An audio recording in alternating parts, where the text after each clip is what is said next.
بسم اللہ الرحمن الرحیم اذا جاء نصر اللہ والفتح ورأیت الناس يدخلون فی دین اللہ افواجا۔ عزیز ساتھیو، فتح مکہ نعمت عظمیٰ کیوں ہے؟ وجہ یہ ہے کہ فتح مکہ دنیا والوں کے لیے رحم دلی اور معاف کرنے کی بے مثال ہے۔ کیا کبھی آپ لوگوں نے غور کیا کہ فتح مکہ کے بعد لوگ جوق در جوق دین اسلام میں کیوں داخل ہوئے؟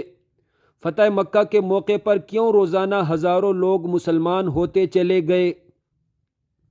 اس لیے کہ فتح مکہ سے پوری دنیا میں یہ پیغام گیا کہ اسلام رحم دلی اور معاف کرنے والا دین ہے۔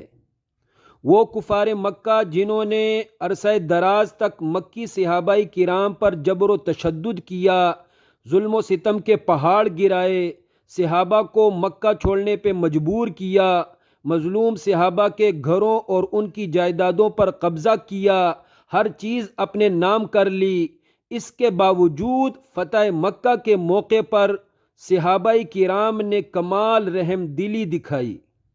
ان فاتح مکی صحابہ نے نہ صرف ظالم کفار مکہ کو معاف کیا بلکہ اپنی جائیدادیں اور گھر بھی انہیں عطا فرما دیے اور ان سے واپس نہیں لیے بلکہ ان کے پاس رہنے دیے۔